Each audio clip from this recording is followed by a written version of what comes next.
Hello, everyone, and welcome to another MyMusic. He said as he backed into his board behind him, hitting it everywhere, sending everything flying. Today, I'm going to be speaking to the wonderful Ava Breeze. Um, that's a great name. That is a great name. Thank Right? you. I'm so Yeah. happy to be here. Thank you so much for having me on the show. I appreciate you. Thank you, and I love the contrast, the red with the blue, and that's just brilliant.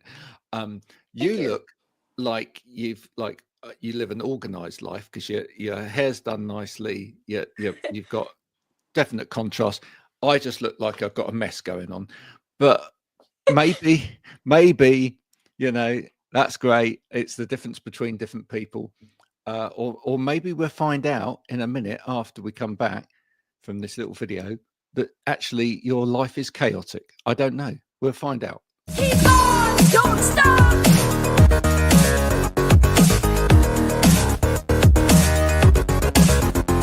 Keep on, don't stop.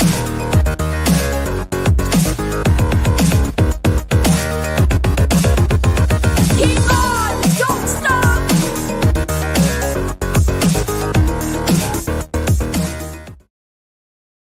There we go.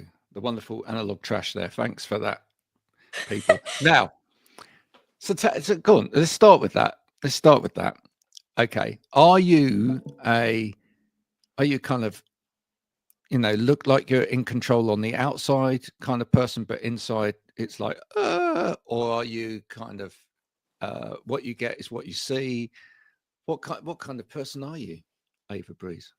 I feel like there is definitely a lot underneath the surface that people don't see. And that's one of the reasons why I make content the way I do, because sometimes I want people to have that glimpse into like, I'm still a real person underneath all of the glam and industry and performances that you see on my Instagram and TikTok. That I'm still also a teenager. Like I go to the gym just like you. I'm doing this and that and this and that. So definitely, I don't want to say a messy life, but definitely a busy life with a lot of levels and dimension to it. So I Okay. don't know what you'd classify that as. Okay. Well, I'm going to classify something, or I'm going to qualify something just before we get any further, which is when you say go to the gym just like you, Ava's now talking to you, listener. She's talking to you, people out there. She's definitely not talking to me because I gave up on the gym a long time ago. Me and the only gym that I you know spend any time with is no. In fact, I don't even know a person called Jim. I just I go I go to where the gym is with my youngest son, and he goes swimming, That's and nice. and I watch the people on the treadmills doing this for hours, and I think there's a road. Go and do that on a road. It's cheaper. If you're going to run, what's the point of running on the spot for ages when there's a road? And scenery can go past you. I get all of the weightlifting machines and whatever, but I don't get the running. Do you Yeah, understand what so I'm I, saying? I I do a mixture of both. So I Okay. just switched gyms this year. So I switched from Crunch to a UFC gym in my area. Okay. And the really cool thing about my gym is I take these workout classes now. Ah. I had to stop for a month because I had mono and I got really, really sick and I couldn't work out while I was sick. But now I'm finally getting back into like my old routine, like what my day-to-day life looks like. So these workout classes are very instructed. So it's a combination of like a hit workout.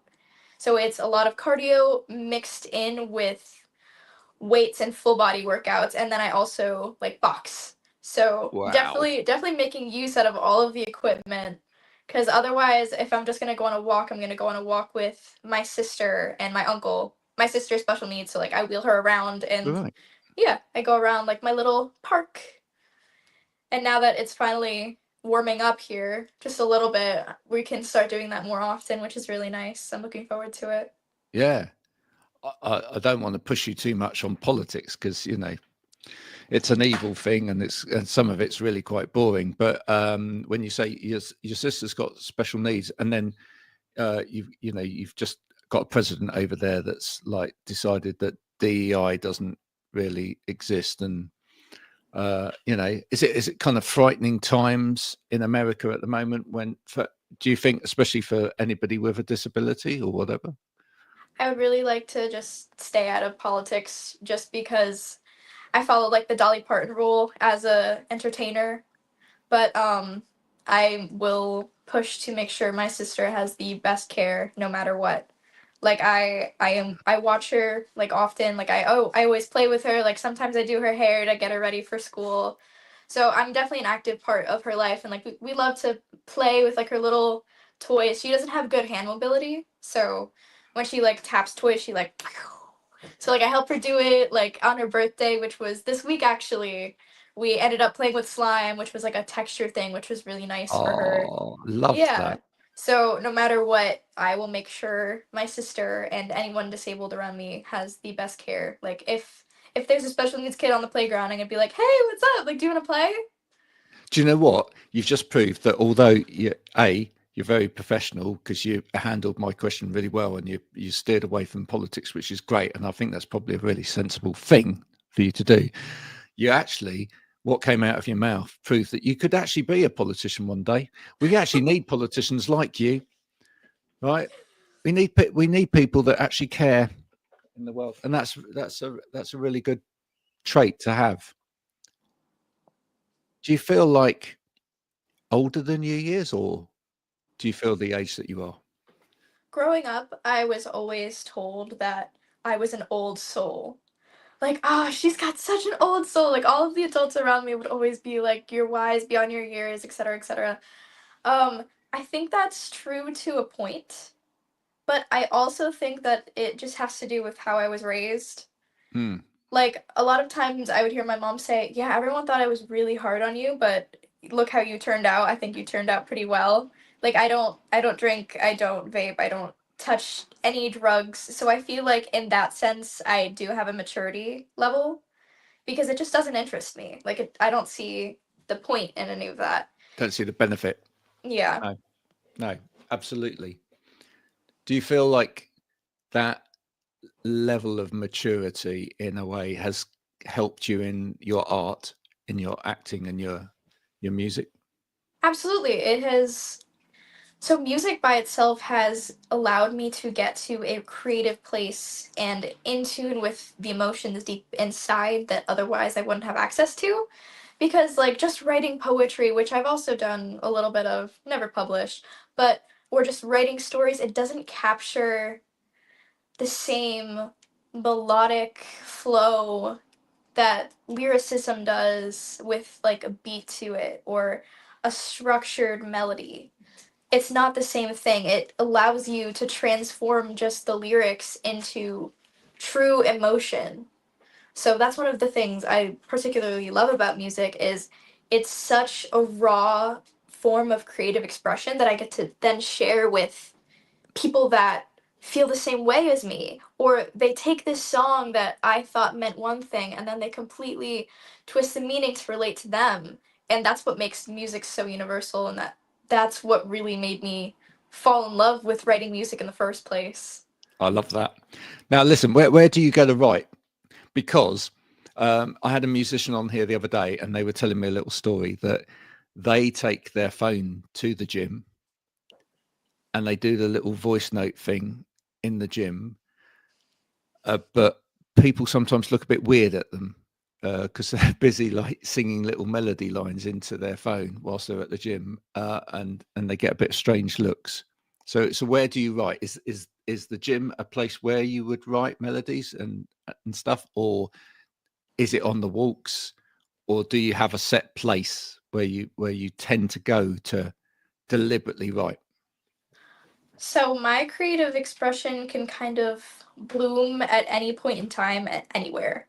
So I could be in my bed or like in the bathtub and all of a sudden I have an idea and I grab my phone and like you said, I either record it as a voice note if I have a melody in mind, which I'll hum something, Yeah, yeah, or I'll have the concrete lyrics and I won't know the melody yet. So I'll just like jot it down in my notes, or I'll be after the gym. It's typically not at the gym, but it's when I'm sitting in my car, like about to drive home, and I just sit there and take a minute of self-reflection, and I'm like, ah, I just did that. And then all of a sudden, boom, creativity strikes about something completely unrelated. And I'm like, ooh, let me like jot this down, or let me make a note of this.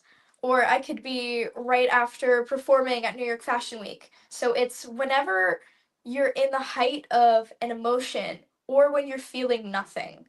Yeah. So whenever that creativity strikes, I kind of just go with it. And that has allowed me to make a lot of different types of music. Like I have released EDM remixes of things. I have released pop music. I have released really indie sounding tracks that are just different than anything else kind of out right now. And I feel like a lot of that is because I don't limit myself to, oh, I have to write something right now. Yeah. Oh, I Right. have to write something at this point in time in my bed. It has to be here. I just kind of go with the flow and allow what is naturally happening in my brain to kind of come out on paper or come out in my phone messages if I don't have paper with me. I love that. Right. But there's an obvious question that comes with that, right? Which is that you're sat there, especially like in a car park or whatever, outside Hmm. the gym, whatever, and you're making some notes, you're writing some lyrics, you're singing into your phone or whatever. Have you ever been interrupted in the middle of that flow and then can't remember what it was that you were doing? Because that is so annoying. This one happens the most often at my house. Right. Just because, like, there's a lot of people in my house. I have stuff going on. Like, everyone's doing their own thing. So sometimes someone would call me needing something. Like, they'll call me on my phone even if, like, they're just downstairs because they don't know where I'm at. Yeah. Yeah. So they'll be like, "Hey, Ava, do you want something for dinner? Do you want to, like, have a sandwich or something?" And I'll be like, "I just had an idea. Now I lost I know. it." I hate it. Yeah. I'm like that. I'm mid flow. I'm doing stuff, and then it's like dinner's ready, or one of the kids is like, "Dad, could you just log me in on the telly or whatever?" And I'm like, and then I get back and I'm like, "Oh my word!" And it does come back sometimes later. Do you find that sometimes later it comes back, but you're in that period where you know it's good. It's when you know it's Yeah. really good. It's so annoying. Or sometimes I'll have something really solid and I'll forget to record it at the end. And I'm Oh, like, I only have my first idea down, and it took 5 ideas in the middle to get to what I was really happy with. And yeah. I only have this first voice memo. So I'm like, oh my goodness, what did I do to get it from here to here? It was so good, and now I can't remember what I was Nightmare. Who does all your fashion, by the way? Do you put yourself together completely? Yeah. I put myself together. I look up a lot of fashion pages. I try and kind of stay ahead of trend. Like this is Ed Hardy right now that I'm wearing. But I started my Ed Hardy obsession because of raiding my mom's closet from Did when she you? was a kid, because this Yeah. was her generation of clothing, and she thinks it's really funny that it's back now, because she was like, I've been telling you about Ed Hardy and you just discovered it now that, like, when you were in high school, and now this year it's blowing up. I've been telling you your whole life. And I'm like, okay, but I'm here now. Do you know what? I've had the same experience. I've got 5 kids, Hmm. right? Wow, 5. Yeah. And the oldest now is 23. And with the older ones, I've had that experience where I've had this experience with music, right? Yeah. Like when they were younger, I'd play them stuff and they'd just look at me like that and they go, Dad, that ain't cool. That is not cool. Right. And then years later, they play me something and they go, Dad, you should hear this. And it'll be like your generation of music, and you're like, And I it'll grew be up with it'll be what I this. played them when they were younger. And they go, it's cool, right? I was like, and the thing is, as a parent, you can't really react to that too much. You kind of have to just go, because you have to let your children discover these things for themselves, right? That's important dynamic. Do you have? It sounds like you have a really good dynamic with your mum. Yeah, I have a really good family dynamic just in general. Yeah.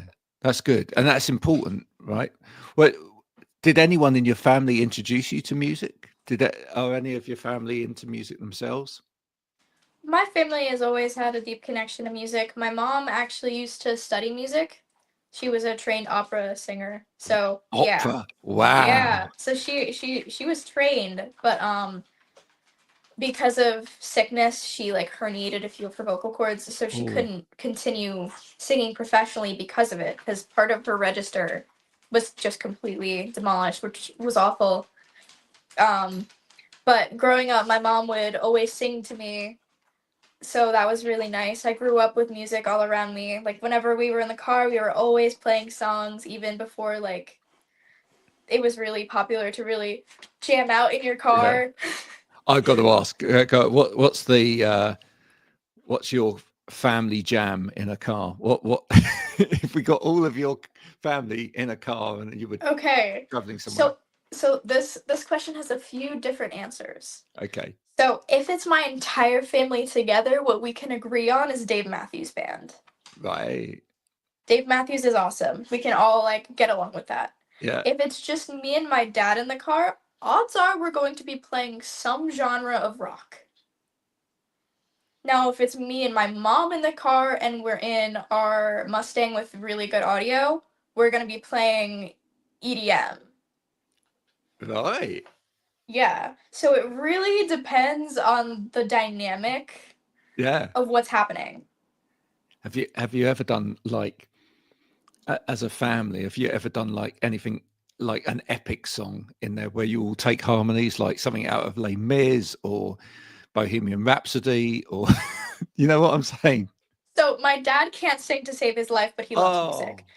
He can't sing to save his life, and whenever he does, I think it's really adorable, but I also kind of want him to stop. that's Do wonderful. you know that feeling?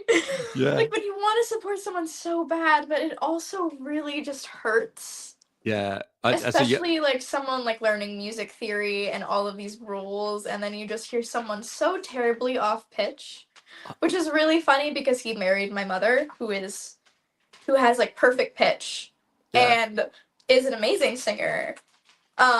So once I had a performance in Long Island and I had my mom sing a song with me, which was fun. I really liked that.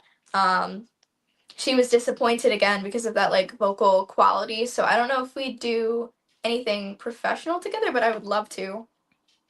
Oh, do you know what? I love that story. Yeah, you're right about family members that can't sing. I'll have to be really careful here. I don't think she'll watch this, but my my mum can't sing, not for toffee, and she's a loud singer as well, right? Oh And yeah. I grew up going to church. I don't know whether you grew up going to church or not, but and that was one of the places where I kind of learnt to sing, right? But she'll always stand next to me, and she'd be tone deaf, and she'd be loud. She'd be really loud. But I think it was useful, right? Because actually, when you stand next to someone that's tone deaf and they're really belting it out, if you can still carry the tune, Mhm. right? If you can still stay on the tune, and especially when it's a complicated tune, then it's really good for your ear because you kind of almost learn to block out stuff, and that's quite useful. I don't know what you think about that, but it's a good it's a great technique to learn. Is to Yeah, I learn. feel like in chorus, because growing up I was always involved in my school's whatever they had going on musically. I was always very in tune with I love music. Music is such a big part of myself. So I was involved in chorus and chamber choir and like the county choir that happens once a year in like middle school, and then oh wow, we're doing a musical. Let me get involved in that too. So anything musical I would kind of just like I want to attach myself to that. I want to be a part of that. I love music. I want to share that with people. So I knew I always had that in me. I just didn't know how to share it until a little later in life when COVID hit. And then I was like, I love songwriting. I could Yeah, craft my own music and really make that like who I am. So I did that. Um, but yeah. I've got to ask you. So what do you prefer, the acting or the music, or does it need to come together in your life? I mean, could you see yourself being a Jennifer Lopez or a Lady Gaga. You want to have the movie career and you want to have the music career, and they will sort of flit in and out of each other, or maybe even combined at stages. And you do soundtracks. Well, they don't write the soundtrack to the Joker because even Lady Gaga thought that wasn't particularly good. But yeah, where do you sit in terms of the weighting of those things? I would love to hit the ground running. I feel like if I land a role, that would really kind of jumpstart my career, get me in front of more eyes, and then it could either springboard my acting career, and then I do acting for a while and still write music while doing that, or let's say I land a role that gets me in front of more people, and then people want to listen to my music, and then that kind of really takes off. Yeah. Or I get an acting role that sings, which is kind of the perfect blend between the two, which is my current dream, is to have this role that sings and everyone, it's like a main character and gets in front of a lot of people, and I'd be like, yeah, that's so great. Oh my goodness, my dreams are coming true. Or like getting on stage and getting to a point where people can sing my lyrics back to me because they know the song already before I hop on stage. Like Okay. that in and of itself is such a big dream of mine. Okay. Well, let's put the dream together, right? We're going to do that now. We're going to do an exercise. We'll put the dream together because Okay. one of the things that is happening at the moment out there is a lot of classic films, which are now quite old, maybe 20, 30 years old, are being remade because Yeah. the technology's better, right? The quality on the screen's better and the special effects and everything are so much better. And, we're seeing remakes of lots of the Disney films, like Snow White's just coming out. I'm going to see it next week, folks. Excited. Right. But if you could pick an old film where there's music all the way through and there's like a strong female part there that you could remake, maybe an Evita, the last time it was done with Madonna and whatever, or something like that, which film would you pick? That's And then such we're gonna go and interesting. pitch it. We're gonna go and pitch it to Disney or Pixar or whoever. This isn't a film like with, it's not a musical, but I feel like it would be really cool if it was made into one. Ah, Is The Princess Bride. It was right. one of my Ah, favorite films growing up. And I could quote a bunch of different like lines all the way through it. yeah, And it like the characters don't sing. They don't. But I feel like that would be really cool remade with our modern technology and special effects, and maybe add more of that musical element to it.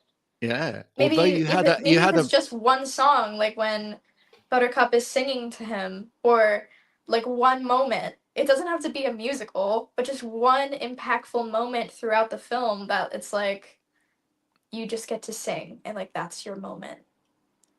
that's a great choice. Thank That's a you. great choice. If there's anyone from Hollywood, watching this, and you'd like to think about that, Ava's going to volunteer. I think that's great.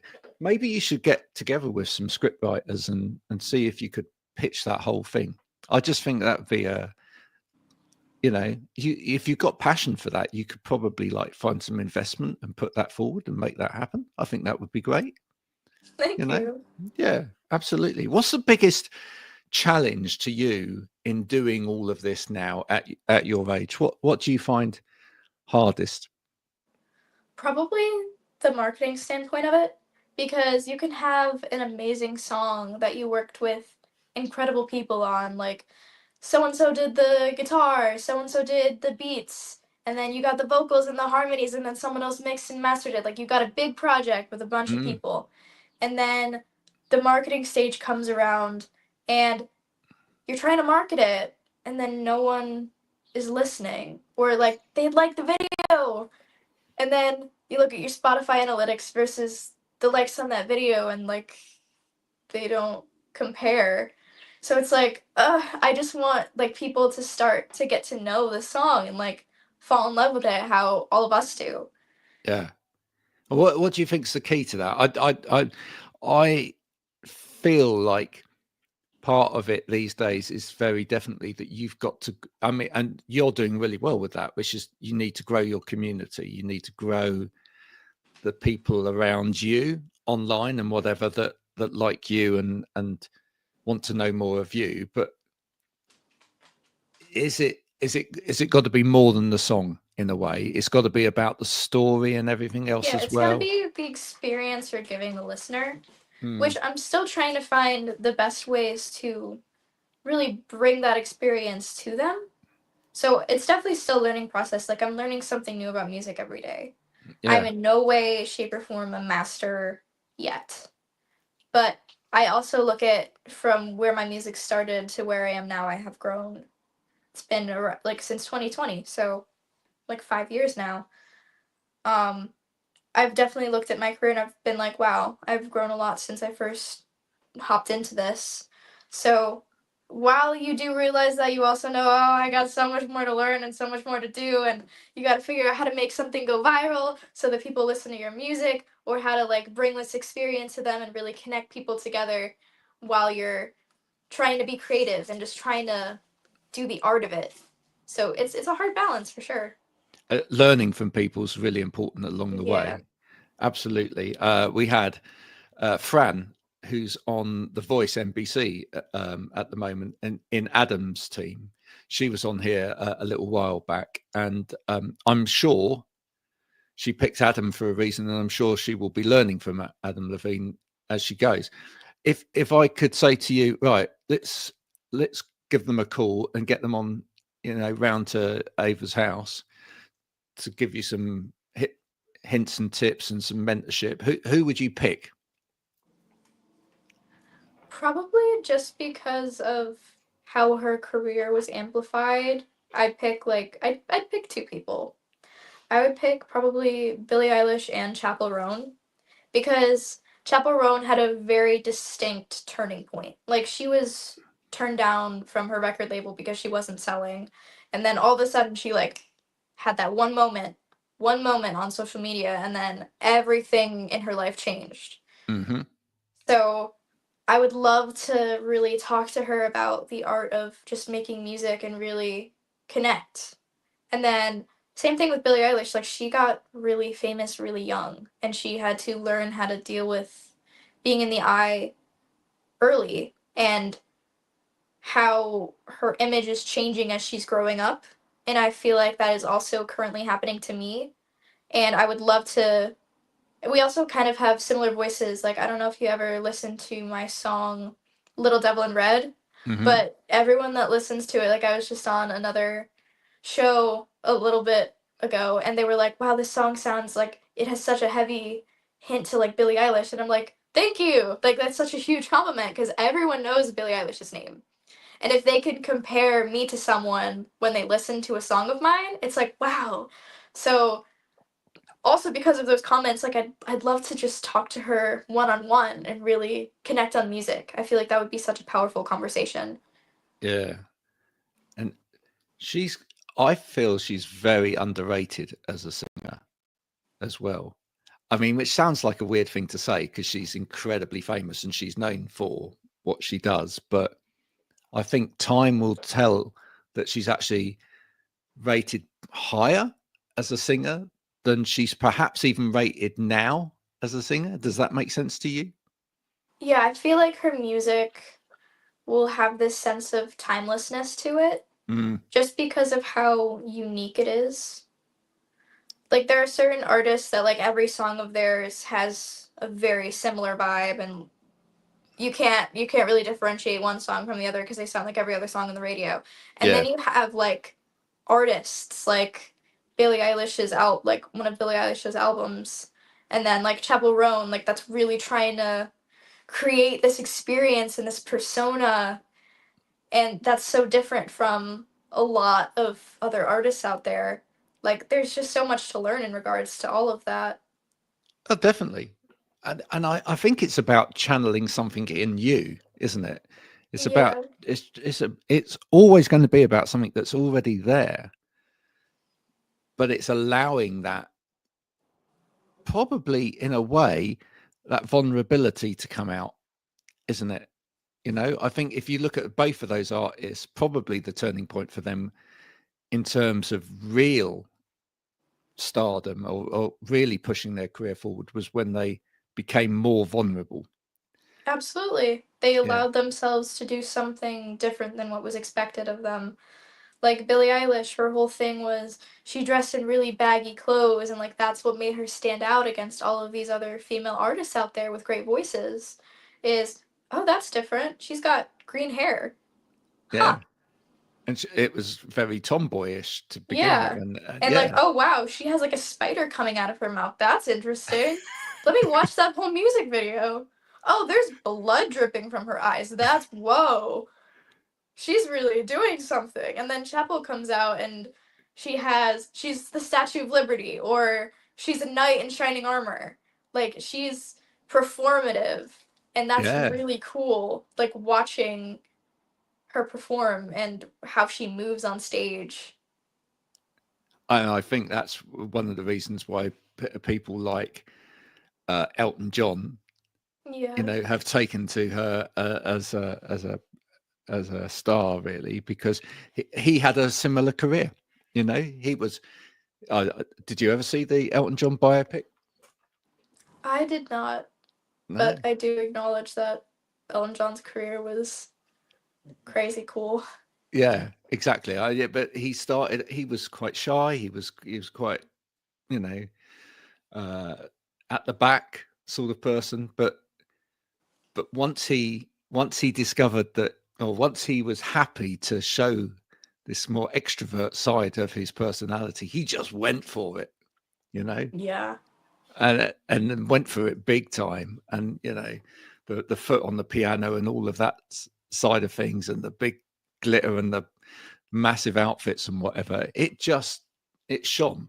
You know, he suddenly his light came on, and that was it. So, and he had the tune, and let's face it, he did have the tunes to back it up, and that's so important, isn't it? How do you go about making sure that what you do meets the mark? How much do you throw away before you accept this is good enough? That really depends on project to project, because I have had songs mixed and mastered and ready to release, and then I listen to it a bunch of times and I'm like, I can't put this out. Or I have songs that I'm like, I just finished writing this for an hour, I'm going to scrap the entire thing because I just don't like it anymore. It's not what I thought it was going to be. Yeah, Or like I'll have an idea. It's actually I had this idea for a song of mine called Light. I wanted to make it a full production version and I just never ended up releasing it. Um so there have just been instances where it's like, you have all the pieces but it's not great. It's not what I want it to be yet. yeah. So maybe in like 5 years from now I'm like, hey, I actually do want to make that full version of that song. Or, hey, I have an even better idea. I could take this and do this and this and this and this and this. So maybe they're just on the back burner for right now and I don't even know it. Do you know, that's very wise, and I think you're probably right, because when I've interviewed maybe older musicians that have been further down the line, the stories that you get of where something was put to bed, but it what brought it back out again was either an experience in their life Mm-hmm. which changed something, or they met somebody music wise who they knew could add the right thing to that old song that Yeah. would bring out something in what they started maybe 5 years ago in a way that they couldn't have done 5 years ago. So maybe with that's the way to look at it. You're banking those songs, right? And somewhere down the line, you're going to meet the people who will bring out the right things in those songs. It'll be a producer or it'll be another musician, and you'll suddenly go, I have this song. I haven't ever released it. I started it 5 years ago, but with what you're doing there, this will great. And Thank you. then you'll be able to pull all those out, you see. And that's a really useful thing about music. It works like that, you know. So much of music is about who you meet along the journey. which is Absolutely. exciting, right? That's exciting because you're so young and you've still got all of these people still to meet, right? I hope you meet some amazing people. Yeah, I already have met so many talented musicians, and a lot of my songs that I've made are collaborations with composers or beat makers and other just really talented people.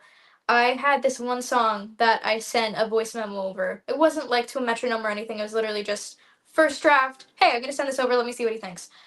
This guy was a composer in Vienna, and he's worked on films adaptations. And he listened to that. I thought it was gonna be a pop song. He listened to it. No, I'm gonna make it jazz. So I'm like, huh, Ooh, that's interesting. I like that. It's not what I had in mind, but I'm gonna listen to you and see what you come up with on your end. So he sends me the thing and I'm like, wow, that's really cool. Let me record my final vocals to like kind of what you sent me and then let's take it from there. So now we have this blend of really both of us as individuals and then coming together to make this one piece. And then it's currently out. That one's called Mr. Avoidable. So it has the pop there, but yeah, it's jazz inspired. Like it has like that piano in it. yeah. So that's how that song came to be. But I'm like, no, I really thought that that was going to be like a pop song. He heard it completely differently in his ear, which I just think is so cool.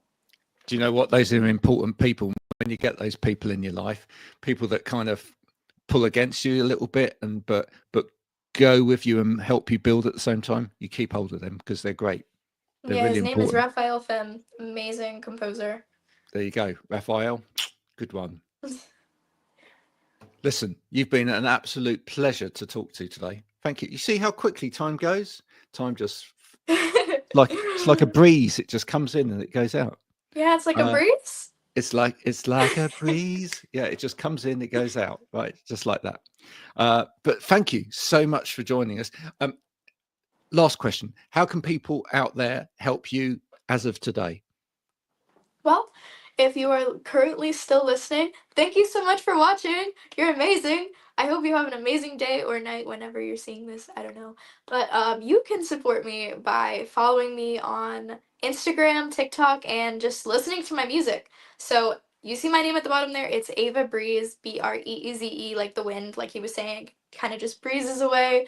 So you can follow me on Instagram, Ava Breeze underscore. No spaces or anything. I try to make it really easy. Just Ava Breeze underscore. Same kind of thing with TikTok. It's Ava Breeze, and then I throw a curveball there, and I throw in the number 10 afterwards because I'm quirky and different. Then, if you want to just listen to my music, you can either go on my YouTube, which is just Ava Breeze, or you can listen to me on Spotify or Apple Music or wherever you listen to your music. Again, it's just my name. It's just Ava Breeze. Lovely. You've got it. You've got it all sewn up there. Thank you so much for doing this. Yeah, and people will be listening to the end, right? Because I will go around their house and tell them off if they're not. Right? That's the way it works, right? And we have very devoted listeners on this program who love to listen to people talk. You see, some programs think that people can only cope with 20 seconds out there, but they can. You know, people mustn't underestimate that some people have actually got the patience and capability of actually sticking with it. So, you know, thank you, folks, for listening. Thanks for listening over the last 4.5 years to my music as well. You've been an absolute pleasure to talk to, folks. And I hope you've enjoyed Ava Breeze today as she came to talk to you. If you have, then do what she said. Follow her on things and add lots of her songs to your playlist so that she gets more and more traction on the Spotify and stuff. Okay, that would Yeah, be and brilliant. I can also see what you title your playlist if it's public. So if you have a really Yes. cool playlist name, I would love to see it on my end. Well, you'll get added as soon as we leave here to the MyMusic podcast playlist, and That's so awesome. that's one of them. And maybe I'll add it to some of my random ones as well that have got really weird names because I love creating strange names for playlists. Ava, thank you so much for joining me today. This has been the wonderful Ava Breeze. If you've enjoyed her music, go and follow and do all of the stuff that you need to do. We will be back soon with more of the same. Meanwhile, you can catch up on previous episodes of this at mymusicpodcast.com, where you can also join the My Music Podcast community and talk to each other. We will be back soon. Bye for now.